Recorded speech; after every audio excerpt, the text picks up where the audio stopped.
Welcome to Meet the Controller session of 2018's Edinburgh Television Festival.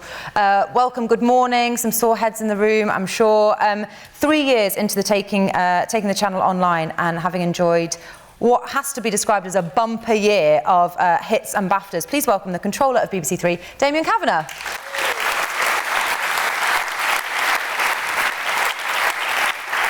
You were worried we were going to be sat on our own. That's what you said to me moments before we opened the doors. Definitely thought we were going to be sat on our own. It's going to be a very intimate gathering. Very pleasant surprise. If you have a question for Damian, please just shout it out at any stage during the chat, or you could go and download the festival app from the App Store.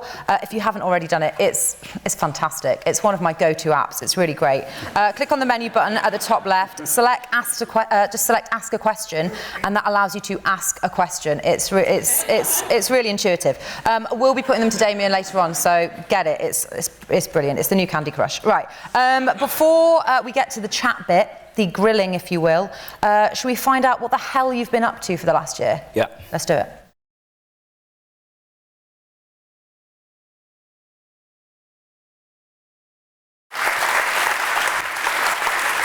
And sharp intakes of breath as well. So a very different looking channel to the one 3 years ago. I have it on good authority that I'm allowed to say this, so I'm going to read. These are not my words. I think I'm safe in saying you are well out of our audience's 16 to 34-year-old bracket. It's gone down fine, it's fine. And then it says in brackets, not being rude. So I think that's what you say after something that's quite rude. But how much of what's in the tape is Damian Kavanagh's taste, and how much is kind of predicting the taste of Britain's youth? I don't think anyone would want to watch a channel that was entirely my taste, to be honest with you. Look, I've asked this question a lot about, what age I am and the demographic that we serve on BBC Three. I ran CBBC when I was well out of school, and I ran it through one of its most creative periods, and I think, as far as when I look back, I didn't think any kids were making the shows for us, but we managed to kind of really understand what they cared about and what their hopes and dreams were and what their fears were. And I kind of think, when you take that on board, we did this process within children's called Stepping Out, which really forced you to go to schools and listen to people and listen to them talking about your content and kind of not hide behind anything and be really honest about it.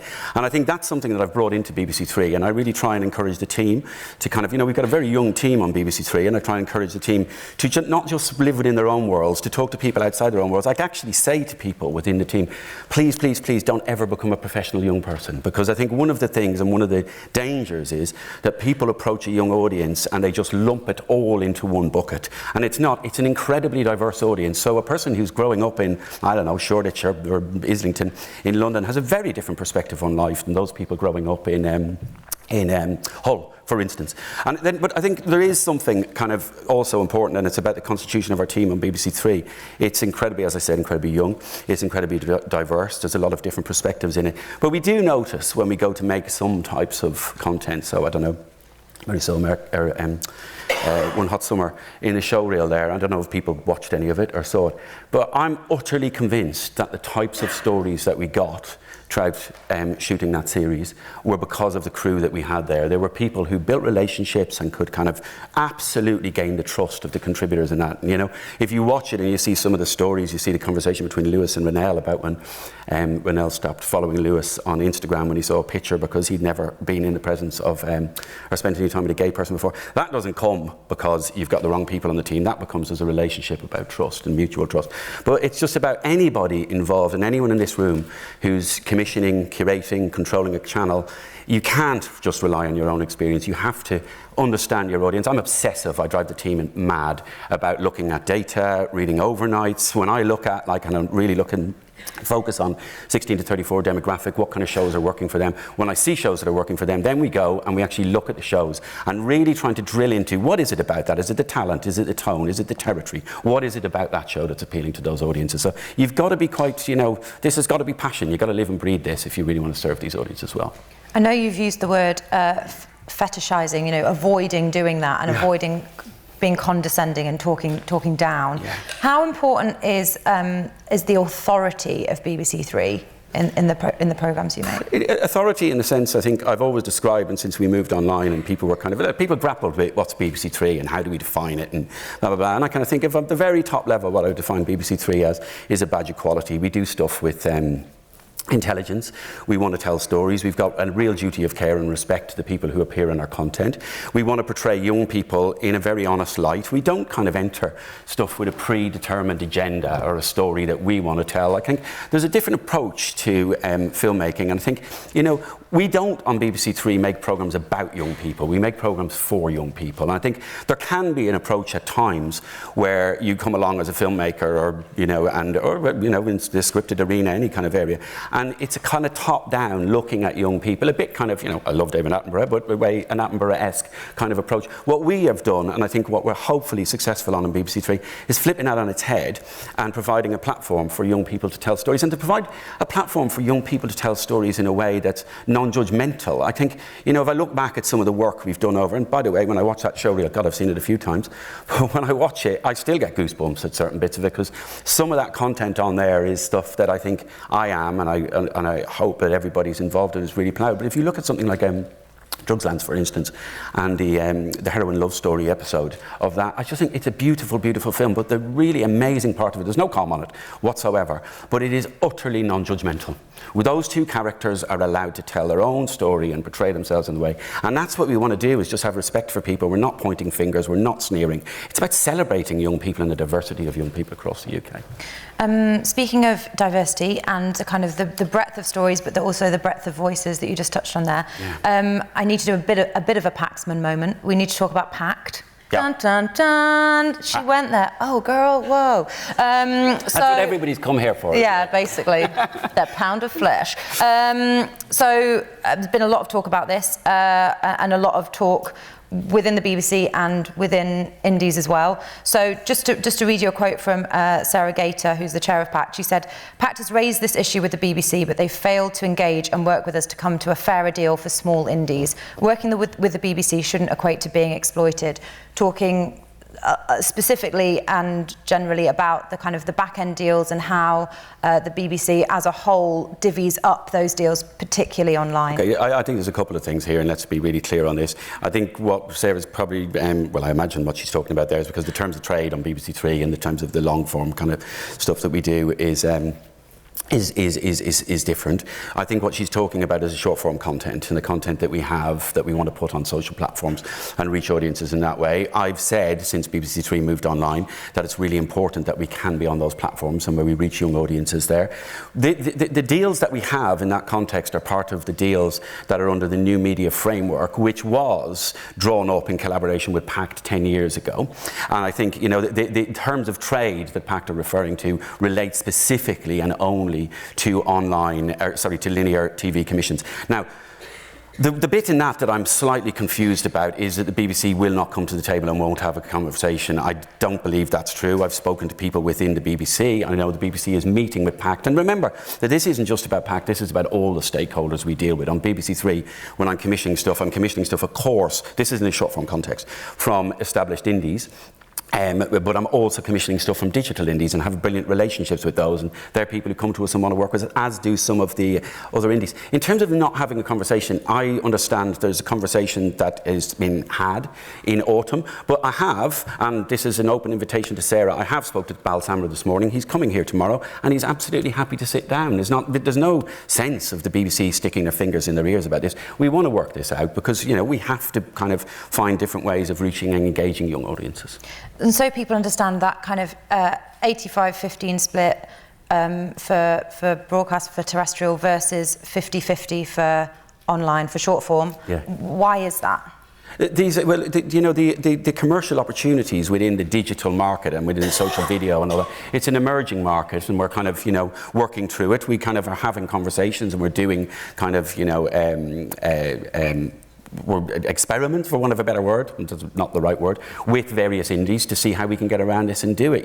On BBC Three, I've kind of, worked with different indies. I don't know if Sam Barcroft is here today, but we're working with him in a way around stuff that they deliver for us that's different to other people. So we're having kind of conversations with individual people in different ways, in ways that work best for both parties. There's no sense of the BBC trying to exploit people within the indie community. This is trying to get content and trying to work through, which is a fast changing interesting kind of emerging environment or landscape about the way that people are consuming content. So that conversation is ongoing, and that conversation, as far as I'm concerned, I'm not involved in the detail of that conversation. I'm running BBC Three. That's our colleagues in business affairs and commercial, and so on and so forth. And as far as I understand, that conversation is a conversation that is happening with Pact in autumn, and I imagine autumn to be September. However, if Sarah wants to have a conversation, Bal said he's really happy to meet her here tomorrow or next week if that suits her better. Because I know that will be an issue that a lot of people in the room feel really passionately about, because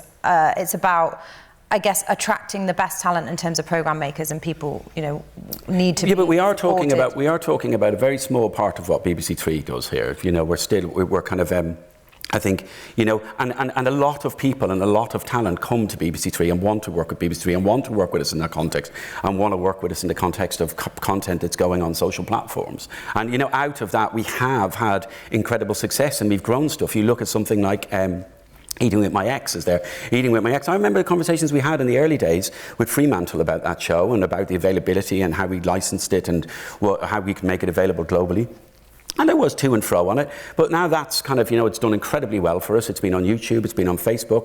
The point is, and the point that I argue about this is, we've got to understand the internet, and if we're putting content onto those platforms, the platforms where young people are, we can't have broken links. So if it's available, it has to be available globally, because it just doesn't make any sense that there's a person in this room who has a friend on a social media platform that isn't abroad. And then you go to share something and the link is broken and it just looks odd, and the BBC looks odd and we look like we don't know what we're doing. But with Eating with My Ex, that has gone on and emerged from doing incredibly well as a short form series into us doing a pilot, and now it's gone to series. So I think, in terms of opportunities for indies, there's different ways of approaching. That's what I'm trying to say, is in terms of, from a creative point of view, from a business point of view, and we will work really hard to work through this with people, but please hear me, there's no attempt here to exploit anybody. We want to be partners, we want to be collaborative partners, we want to be people that the best talent come to and want to work with. Great. Good. Is that the Pact Man moment? I'm very pleased about that. I'd like to talk about comedy. That's just the next section. That wasn't a sweetener after talking about that. Comedy plans. A good year for you with awards. Don't talk about the BAFTAs, Alice, please. It's getting really old. And the other accolades, don't bring them up. But this country, so much love for it. So how would you define BBC Three's comedy offering, other than it featuring 16 to 34-year-olds and their stories? How would you sum it up? Funny. I hope. It's, BBC Three's long had kind of a history of producing brilliant comedy. I think, what we try and do on BBC Three, and absolutely what's at the heart of what we're doing, is to try and engage new talent and get those kind of fresh voices on screen, and to kind of, I remember when Fleabag came along, and I've said it here before, I remember reading a review of it, and it just summed it up for me, and it was somebody talking about the thrilling sound of a clear new voice. And to be honest with you, I think that's exactly what we have with Charlie and Daisy, that's exactly what we have with Young Offenders. People Just Do Nothing. A show that kind of grew from, the comedy feeds that we did on BBC Three right into the phenomenon that it is now, and won a BAFTA the year before last. I think, just when I sit down and I really think about the comedy that we have on BBC Three, and think about, people will have different ideas about this, about the DNA and kind of what's at its heart. I think it's really funny, there's great gags and they come at pace, but I think there's also something about it that feels like there's really well-defined sense of place about it. And I think, whether it's This Country or Young Offenders or Fleabag or People Just Do Nothing, I think when audiences watch that and they see it, they're worlds, maybe not worlds that they live in, but they're characters that are incredibly recognisable and characters that are popular. I imagine when people feel that when they stop watching an episode of This Country, for instance, that Charlie and Daisy are still pissing around like that, in the Cotswolds. And I kind of, one time that it really kind of came to the fore for me, and I really kind of understood this about people engaging and relating to the types of comedy that we do on BBC Three, is we did a screening of the last series of People Just Do Nothing, and there was a cast and crew Q&A at the end, and one young guy who was in the audience stood up at the end. He says, "Thank you to the BBC and thank you to all you guys, and thanks to Ash and Rough Cut for making this." He says, "Because I very, very rarely ever see my life portrayed on screen." And he's talking about a scripted comedy here. It's not a documentary. So I think, there's something incredibly relatable about those characters, and people really like them, enjoy spending time with them. And if you look at, and you know what there is as well? There's a lot of heart in them. Like if you look at something like Young Offenders or This Country or People Just Do Nothing, any of the shows I've just spoken about, there's tons and tons and tons of heart. Authenticity is a word that will come up time and time again, I think, in this talk. Let's have a little look at some of those comedy programmes. Got a little clip.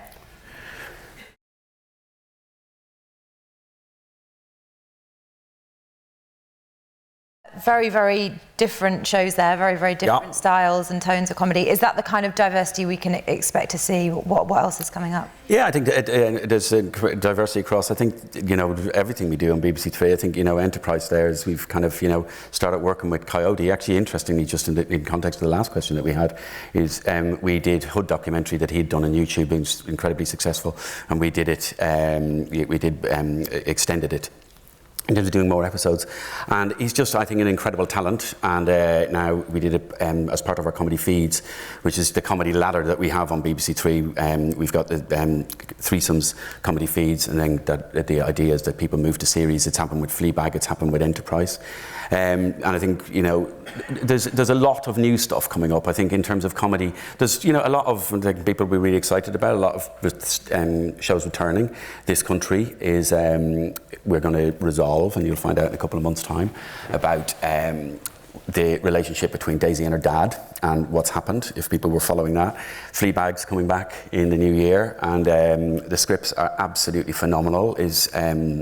Phoebe's taken it in a different direction. The character has moved on, but it's equally hilarious.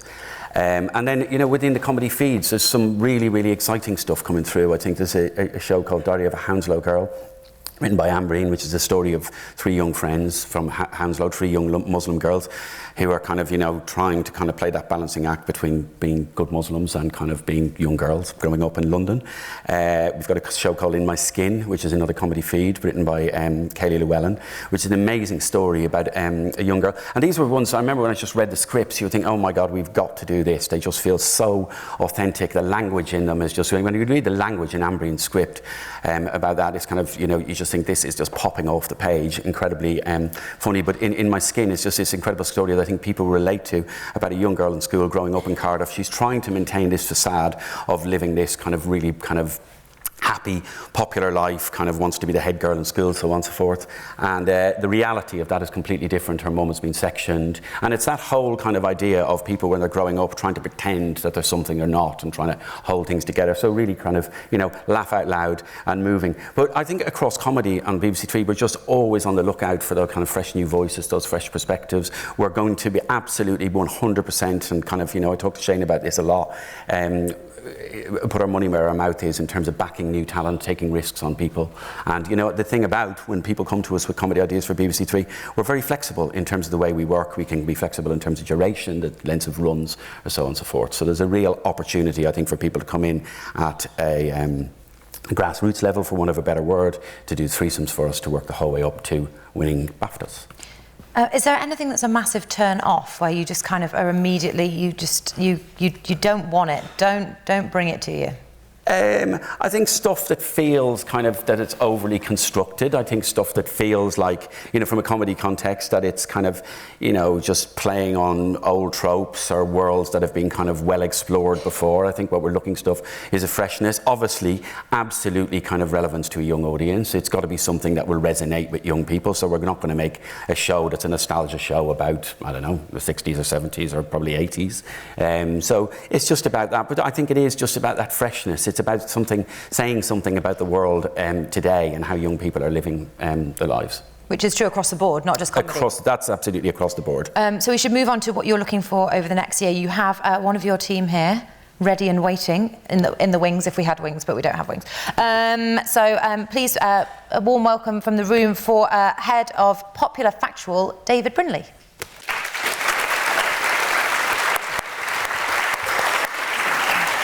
It says here, David, that you have got the key to how to win business from you. Wow. Did you bring that key with you? No, it's still down there. I want to talk about the third pillar. Yes. Is that exciting? Yes. I've heard that it's a state of mind. It's within you. It's not an actual thing. The third pillar. It's something that if you believe, then you will see it. I am it. I am you are pillar-like. Yeah. So recently, BBC Three have been given a £10 million pot to bolster factual output, to add to what you call the third pillar. So make me laugh, make me think, What is the third pillar, first things first? Well, look, we are, as a department, really excited to be starting to work with Damian on the third pillar. We have a sort of Tigger-like enthusiasm in our department at the moment, and I hope all the indies out there will feel that too, and feel that there's genuinely a real opportunity for new commissions. And we're working the third pillar, the fact dent pillar, if you like. We're looking for very warm, populist and quite docky formatted series, truthfully.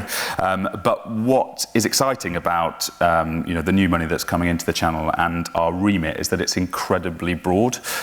So don't think of it only as sort of very traditional constructed fact dent competitions. Actually, we're lucky that we can range, right from a very poppy doc through to precinct-driven commissions and series, right up to that sort of fact dent, more traditional competition shape. So, Damian, for you, what is a third pillar idea? What we wanted to do with the third pillar is, obviously, when we moved online, we really focused on make me laugh and make me think. We kind of felt we had to have kind of real kind of focus. And what we concentrated on BBC Three. And I think what's emerged over the time we've been online is there is a tonality and a sensibility, for want of a better word, that's kind of, that we're not doing enough of on the channel. Obviously there's kind of lots of laughs and within the comedy stuff that we do. But in terms of ideas that are kind of, reflecting Britain as it is today and kind of can play out in a kind of real way, populated by real characters, we just felt we wanted to kind of get into that space. We know that young audiences really kind of, respond to and engage with that type of content.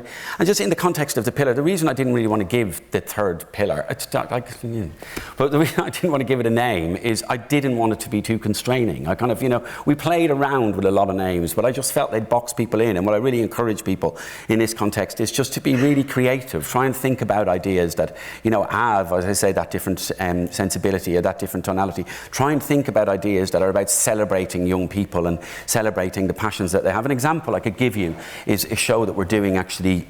Could have come from David's team. It's come from Claire Sillery's team in Docs. The working title is Glow Up, and it's about trying to find Britain's next most brilliant makeup artist. And I think what you kind of think about on that, and I've seen the episode breakdowns, is it's got such scale and ambition about it. But I think what we're going to see in it is going to be populated by amazing characters, but it's going to be fundamentally populated by people who are absolutely obsessed with process and incredibly creative. When I see the people that we're casting to take part in it already, these are people who could sit here and transform me into a 25-year-old. They could actually do that. I don't. So I think, it's got real sense of scale and ambition about it, but what it is about is a celebration of something that we know is incredibly popular online, and the worlds that we're going to inhabit is going to be based in, and all the kind of challenges will be based in the real world, so it will feel incredibly aspirational. So I think that celebratory nature, aspirational, celebration of talent, all that kind of stuff, really important. And will that be the first episode of Glow Up? Will they be transforming you into a 25-year-old? Because I do that every weekend. We'd watch it on my own. Just in practical terms, David, so who is in your department and who is it that people are pitching to, and who do they need to talk to? Okay, so, I suppose like the brief, what I really like about the team that we've got in my team at the moment is that they all have very sort of distinct backgrounds in television and also quite distinct tastes in terms of the programmes that they want to commission. So Ricky Cooper, who's on my team, is really spearheading our work with Damian and BBC Three. So he's your best point of contact, particularly for new talent. We're obviously always on the lookout for new voices like those brilliant ones you saw on the tape. And then we've got Claire Mottershead, who joined us about 7 months ago, and she comes from a slightly more specialist factual, popular specialist factual background, and I'm really interested in working with Damian to work out how we modernise that for an audience in 2018. What are the formats that we can push some of that specialist factual content into in a really entertaining and engaging way for the BBC Three audiences. Then Michael Joknowitz comes from a much more ENTS background, and so is looking at those more bigger scale constructed competition shapes. He's also looking at anything that feels quite stunty. And then Catherine Catton too is trying to work out how we sort of reskin those more traditional features spaces like makeover, for instance, for Damian's team.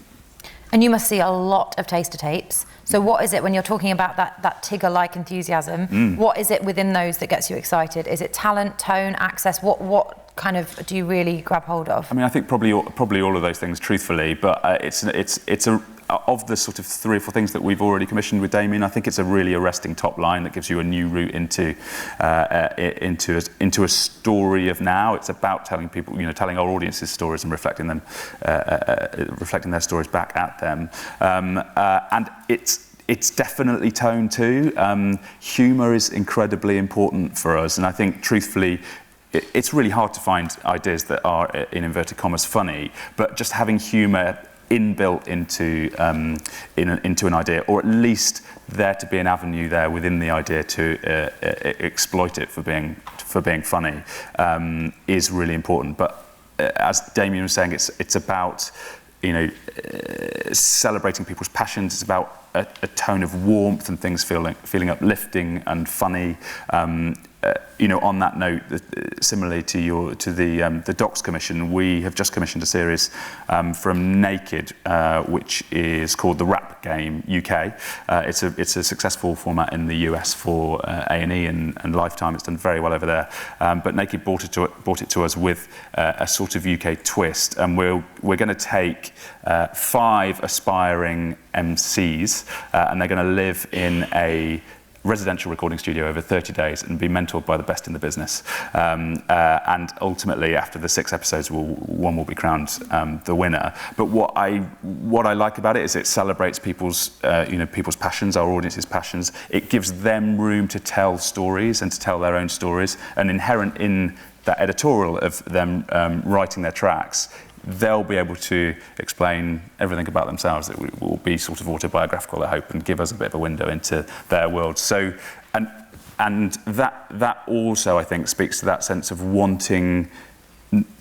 The format has come to us, but we've shaken it down a little so that it isn't as rigid throughout those 6 episodes, and there's enough space to explore documentary content. And so we hopefully have the opportunity to find out a lot more than you would if we were hitting very, very rigid format beats every single episode. So it's not that familiar kind of template that you have. Yeah, it's that delicate balance, isn't it, of having something familiar that people are going to come back to, and you have beats that people are going to recognise, but at the same time being excited by the fact that show could take us anywhere. I like the fact that we don't know where it's going to end up. And we don't know which stories we're going to tell. That's up to the people that are taking part, and we'll happily sort of follow their, wherever they take us. So quickly, I guess this is for both of you. What subjects are you getting really excited and passionate about? And maybe what have you seen too much of? Things that we've seen too much of. I noticed that you focus on that rather than... No, but I think it's probably useful to start with, because so things that we're not looking for as a department, other departments are in terms of the entertainment team, I'm sure, but we're not really going to be pitching panel shows or shiny floor shows. The entertainment team, I'm sure, will do a far better job of that than we can. And we do get quite a lot of treatments that have social media as the narrative driver of a story, so likes or dislikes powering the actual narrative, and it feels like that is a bit too on the nose for us and for BBC Three. Having social media sort of baked into an idea is fantastic, but having it as the actual narrative driver is something that just feels a little on the nose, and we get quite a lot of those, truthfully. But we're completely open and excited by, would I have said that we were going to commission a 6-part series about rap 3 months ago? Probably not, but the fact that it allows people and people who are the audience to explore their passions on screen is exactly what we're after. Yeah, and tell stories. I think if we know we're going to get enough people telling stories about their own lives. Well, it's sort of that, it's their worlds in their own, it's sort of in their own words in a way, and so that in fact, I've just come up with a tagline for our department. That's good. So that's the kind of thing I think that we're looking for. So I mean, I wasn't going to mention it, but the one that doesn't speak is next door. Love Island, Voldemort. 4 million watching the final. Should BBC Three do Love Island? For me, ITV2 do Love Island. I think, it's an amazing show. It's resonated incredibly with young audiences. I think, they should feel really, really proud of it. I think, we are going to focus on different types of areas. I kind of think, there's probably not enough room in the market for another version of Love Island. What we're doing on BBC Three is trying to tell stories in different ways. So I don't think it would be wise for us to go down that rabbit hole. Kind of the way that I look at it is it did incredibly well.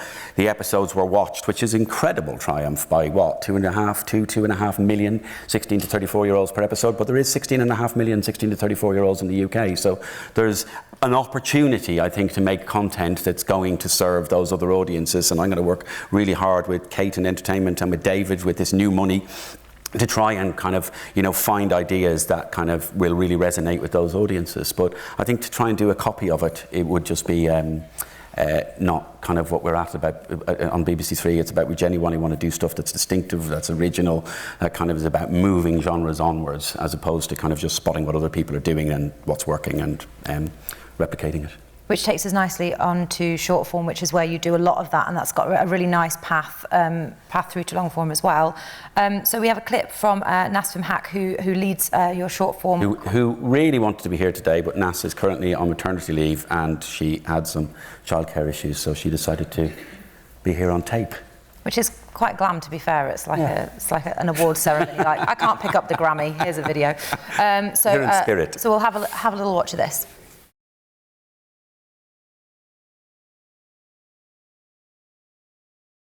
Okay, so we touched on it a little bit there, but what do you want to see more of in short form? I think Nas, she hits a nail on the head there, and I think it is one of those things that I see again and again, is that short form is not small form. It's like, there's times where people pitch us ideas that don't work as long form ideas, and they think, we could just do a short form. If it's not got the story, it doesn't have the beginning, middle and end, it's not going to work. I think also a really important thing, and this is across everything we do on BBC Three, and I don't mean this in a hand-wringing type of way, but genuinely, and I suppose in a sense to answer the Love Island question, the ideas that we look for in BBC Three generally do have a sense of purpose at their heart. That's kind of what underpins everything we do on the channel. And I think, but if people try and think about short form and think about it in its broadest context and think about how we can tell incredible stories, think about the platforms that you're making it for and how audiences will gauge there. It is different and it has a different kind of rhythm to it and a different kind of, I think, intention from the get-go sometimes in the longer form content we do, because we want people to engage with it, we want them to share it, we want them to like it, we want them to comment on it. So you've really got to think to yourself about what is it in this that's going to spur people on. But just one thing I'd say in that context, which I think has been an incredible success for us, is we did a series last year called Sex, Drugs, Murder. And we could have gone, we had access to the first legalised prostitution area in Holbeck in Leeds. We could have gone up there in a conventional sense and shot a documentary, spent whatever amount of weeks up there and shot a documentary and put it out, and it could have been an hour and it probably would have done really well for us. But what we decided to do instead is aimed for around a 20-minute film once a month, every month, and we release that film once a month. And then off the back of that film, we'd go back up and film again. And what you started to see in that is these characters started to grow across the series, across the year that we did it. But that series on BBC iPlayer alone has had well over 10 million requests. So I think one of the things that people should really think about on BBC Three is, because of the way we operate, because we're not driven by a linear schedule, because we're not trying to fit everything into slots, we can be incredibly creative about the form and the way that we tell stories. But back to that point again, the stories will have to be stories that people want to talk about and share, and they'll have to have a sense of purpose at their heart. And not in a kind of righteous or preachy way. So we should talk entertainment, although it seems strange to then bring up this programme when I say entertainment, because it's a bit of a genre buster, really. The next clip we're going to see is Blind Boy Undestroys the World. Can you tell us a little bit about this? Kate Phillips and her team are looking after this for us and working with the wonderful Ian and Emily at Rumpus. It defies categorization. It is absolutely entertainment in the sense that it's laugh out loud funny, but it's laugh out loud funny with a sense of purpose. It's Blind Boy, who's one of the satirists within the Rubber Bandits, who is a man who feels and is very passionate about young people and how they're being treated and what's happening in the world for them today. So he's exploring in this pilot, he's exploring housing and the impact of the kind of, the housing market and the lack of adequate housing for young people, what effect that's having. And he does it in a way that is memorable. Okay, let's take a look.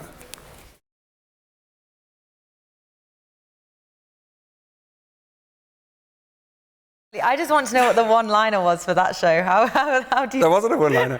It's in that episode. It's there's a real journalism in that, and there's a real revelation. And in that episode, he explores the phenomenon. We made a documentary before with Ellie Flynn about it, and another kind of a film about sex for rent, which is a reality for a lot of young people who are moving particularly to the big cities and looking for somewhere to live. There are these characters who are out there and they're demanding if they get a room that they perform sexual acts, which is kind of a bit depressing.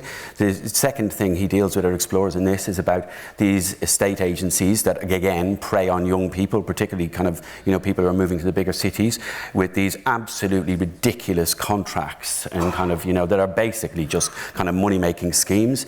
And finally in it there's a kind of a scoop where he kind of, I won't say this will probably be in the press when it happens, so I won't say exactly what happens, but there's a big discovery in the end about people abusing their access to the housing market. So, but all done with that wit and intelligence and sense of purpose. Well, like we said on the way into that, to call it entertainment straight up is probably a bit misleading, but who should companies be talking to with their ideas? For entertainment, it's Kate Phillips, I think she is here somewhere, and they're a brilliant team. So kind of, we're, on this, we're working with Ruby Qureshi, who's done quite a lot, but Pinky Chambers, Rachel, Sarah Clay. So I think, just kind of have conversations with those teams. I think from an entertainment point of view, I think when you say it's not entertainment in a sense, I kind of think it is entertainment in that good old tradition of entertainment. It's firmly in the territory of things like Brass Eye. It's firmly in the territory, I imagine, in kind of,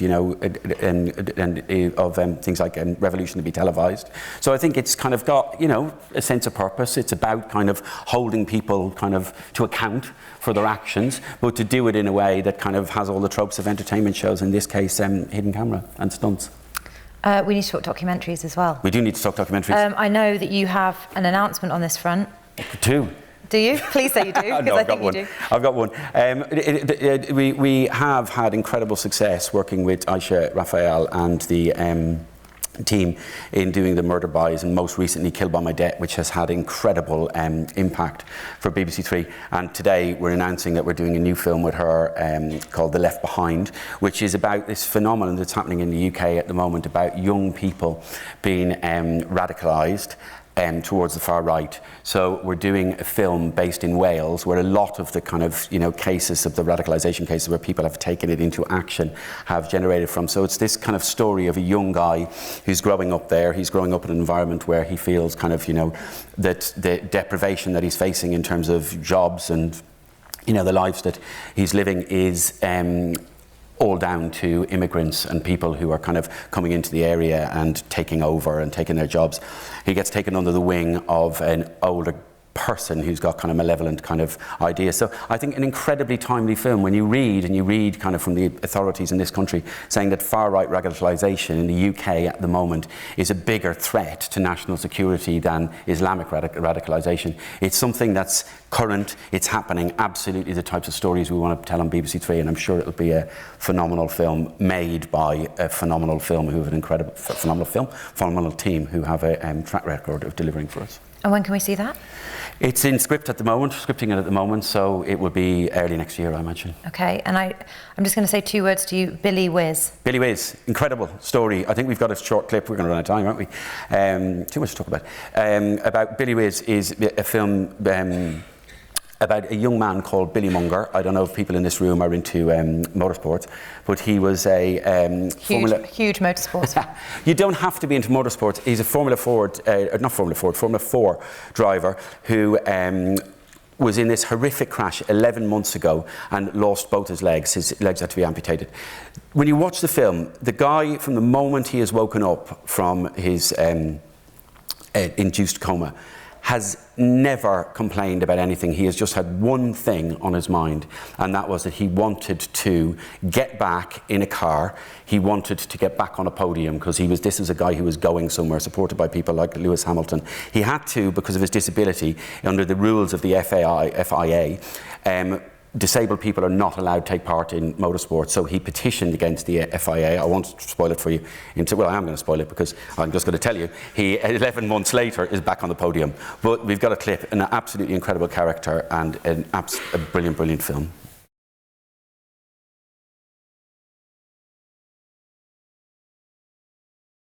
Wow.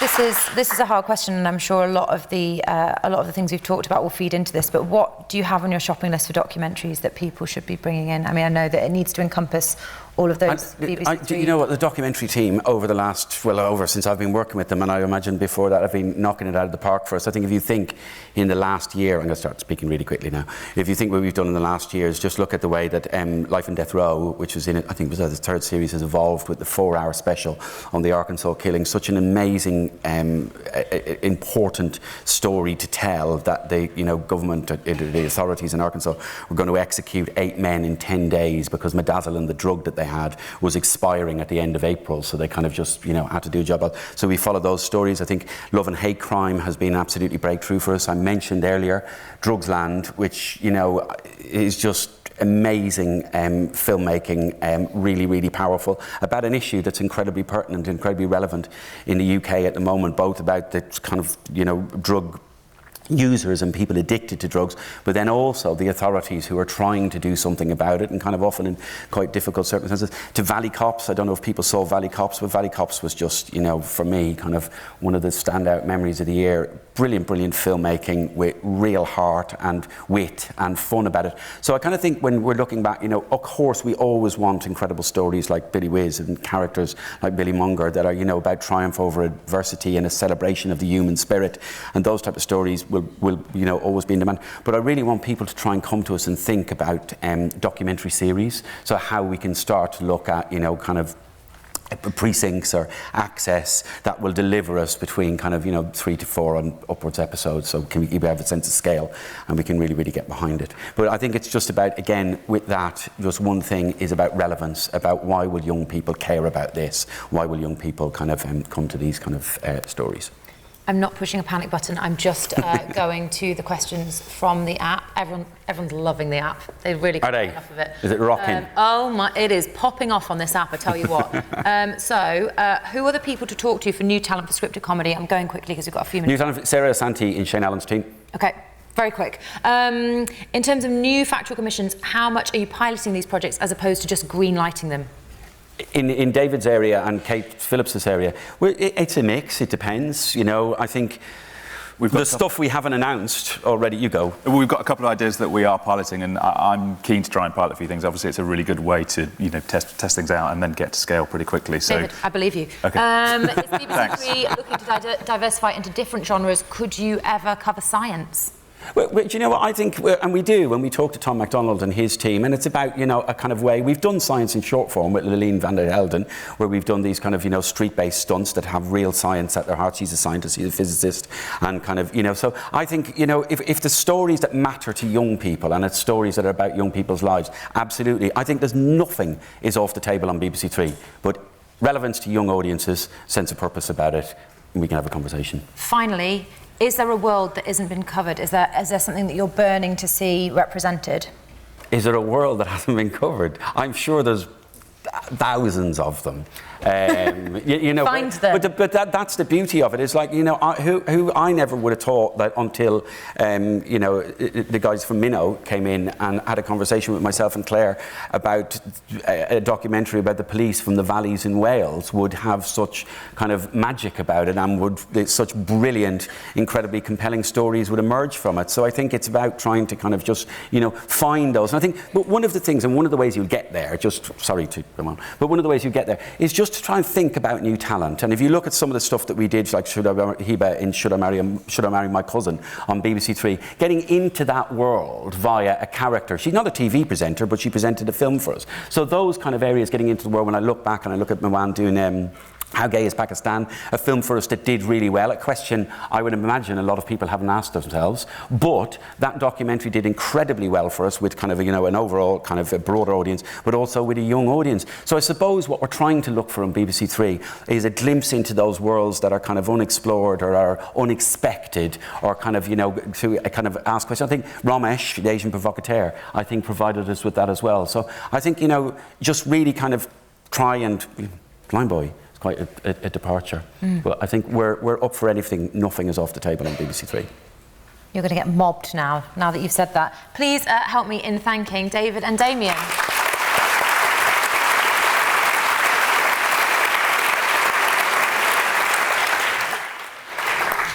This isn't a command, it just says, enjoy the rest of the festival and see you at the bar. It's quite early, but see you at the bar.